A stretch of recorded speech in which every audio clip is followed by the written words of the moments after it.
بسم الله الرحمن الرحيم الحمد لله رب العالمين ثم الصلاة والسلام على سيد المرسلين حبيب الله العالمين أبي القاسم المصطفى محمد وعلى أهل بيته الطيبين الطاهرين المعصومين وأصحابه المنتجبين. Chers musulmans, assalamu alaikum wa rahmatullahi ta'ala wa barakatuh. Le 28e jour du deuxième mois du calendrier islamique, à savoir le mois de Safar, de l'an 10 de l'Hégire, marque une date très pénible pour le monde musulman, car cette date est celle durant laquelle ce monde, cette planète, s'est séparée de la miséricorde universelle. Cette date du 28 Safar marque le départ du messager de Dieu de notre monde vers le monde céleste. Le manque qu'il a laissé est toujours ressenti par les vrais croyants. Ils savent que s'il était vivant aujourd'hui et s'il était là, physiquement présent parmi nous, et que nous puissions l'entendre aujourd'hui comme ceux qui ont vécu avec lui l'entendaient, les problèmes, les difficultés, les guerres ainsi que les séquelles que nous voyons aujourd'hui dans la communauté musulmane, ces guerres fratricides entre factions musulmanes, toutes ces guerres n'auraient pas existé aujourd'hui. Mais l'espoir n'est pas perdu. Nous attendons toujours, comme le prophète nous l'avait dit, la venue du Sauveur universel. Son 12e petit-fils, son 12e successeur légitime, son 12e calife officiel, connu sous le nom de Mohammed el-Mahdi. Le monde attend son apparition, le monde attend sa venue, afin que grâce à sa présence, que tous ces problèmes soient dissipés. Comme le prophète l'avait dit, Yamla'ul arda, qistan wa adlan, le prophète avait dit sallallahu alayhi wa sallam que quand mon petit-fils apparaîtra, il remplira la terre de justice et de quiétude et de paix telle qu'elle fut remplie d'injustice et de corruption. Que Dieu nous accorde la bénédiction et la faveur d'assister à l'apparition de cet imam magnanime et merveilleux. Le messager de Dieu, sallallahu alayhi wa sallam, est décédé le lundi matin, le 28e jour du mois de Safar. Le jeudi qui a précédé son décès, entouré de ses compagnons, il a dit ceci. Il a dit, je vous recommande de m'apporter de l'encre et de papier, entre guillemets, afin que je vous écrive un testament, sur la base duquel vous n'allez plus vous égarer après mon départ.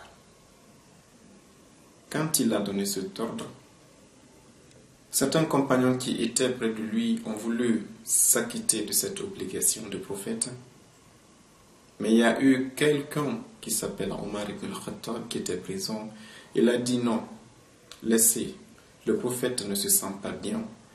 Ce qu'il dit, il le dit sous le fait de la douleur. Il n'est pas conscient de ce qu'il dit, donc laissez. Actuellement, nous avons le livre de Dieu. S'il veut nous laisser quelque chose pour ne pas qu'on soit égaré, il dit Hasbuna kitabullah. Le livre de Dieu nous suffit comme base de guidance. Nous n'avons pas besoin de ce qu'il va nous écrire. Et il ajoute en disant In rajula la yahjur. Il dit l'homme est en train de divaguer, laissez-le. Quand Omar a dit ceci, un autre groupe de compagnons s'est acharné sur lui. Comment oses-tu qualifier le prophète de telle façon? Le prophète a donné un ordre et Dieu dans le Saint-Coran nous dit, quand le prophète vous ordonne, acquittez-vous, exécutez son ordre. Un autre groupe a supporté Omar et il y a eu une divergence houleuse sur le prophète. Il était couché et il discutait arrêté à ses côtés. Qu'est-ce qu'il a dit en fin de compte? Il a dit, éloignez-vous de moi, car il ne vous appartient pas de discuter sur moi. Ibn Abbas va s'affliger sur cet événement. Il va regretter ce qui s'est passé et même après la mort du prophète, il continuera à se plaindre de l'attitude de ces personnes qui étaient autour du messager de Dieu. Dans Al-Bukhari, sous le titre de Raziyatul Khamis et rapporte que Ibn Abbas n'a cessé de dire Ar-Raziyatu kull ar-Raziyya ma hala baynana wa bayna kitabi Rasulillah sallallahu alayhi wa sallam.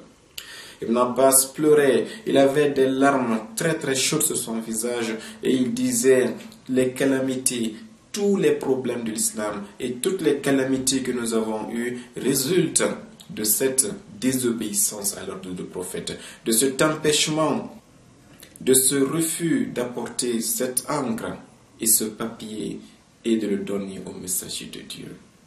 Le messager de Dieu n'écrit pas, nous le savons, mais comme il le faisait, il dictait et les scribes notaient. Ce refus d'apporter cette encre et de la mettre à la disposition du messager de Dieu est à la base des problèmes de la communauté. C'est Ibn Abbas qui le dit et c'est dans Sahih al-Bukhari. Le messager de Dieu, voyant cette attitude de la part des compagnons, mobilisa et convoqua une armée. Il mit à la tête de l'armée un jeune de 17 ans qui s'appelle Osama ibn Zayd. Il dit à tous les compagnons, sans exception, suivez, mettez-vous dans les rangs de cette armée et je vous envoie en expédition à Rome, à la Byzance de l'époque, afin que vous puissiez introduire l'islam dans cette contrée de la terre. Le prophète dit ceci et il retourna se coucher. Les compagnons qui étaient là refusèrent d'observer cet ordre du prophète aussi. Le prophète comprit que ceux qu'il avait dit de rejoindre cette bataille étaient toujours là près de son lit. Il les regarde et dit, mais qu'est-ce qui se passe? Je vous ai donné un ordre. Rejoignez Oussama et allez vers l'expédition. Une fois qu'il sentit cette réserve de la part de certains compagnons, il fut contraint de se lever malgré sa maladie, de se rendre à la mosquée et de convoquer une assise. Il dit, je vous ai ordonné de suivre Oussama et je sais que certains parmi vous ont des réserves. De la même façon que vous avez refusé de suivre son père, c'était Zayd, vous refusez aujourd'hui encore de suivre le fils sur les champs de bataille. Mais le prophète conclut par une phrase qui était très dangereuse. Il dit La'anallahu man takhallafa an jaysh Oussama. Il dit, comme vous refusez de partir, sachez que c'est pas moi, mais Dieu m'a dit que sa malédiction va s'abattre sur toute personne qui va refuser de rentrer dans les rangs et de suivre Oussama vers l'expédition. Malgré ceci, ils restèrent et ils ne partirent pas. Le prophète savait que la marche entre Médine et la Byzance prenait au minimum 20 jours aller et 20 jours retour. Il voulait que son décès arrive à l'insu de certains compagnons afin que l'imam Ali qu'il avait proposé comme étant son successeur sur ordre de Dieu ne soit pas contesté et que son califat ne soit pas usurpé par certaines personnes. Malheureusement, certains compagnons l'avaient compris et ils ont refusé de suivre Oussama. Le prophète ne pouvait rien faire. Il a même brandi la malédiction. Il était malade et il était en train de quitter ce bas monde. Il se retourna donc sur son lit et se mit à communier avec sa famille, ses proches, sa fille Sayyidah Zahra alayhi salam, le mari de celle-ci, l'imam Ali, ainsi que ses deux fils Al-Hassan et Al-Hussein alayhi salam.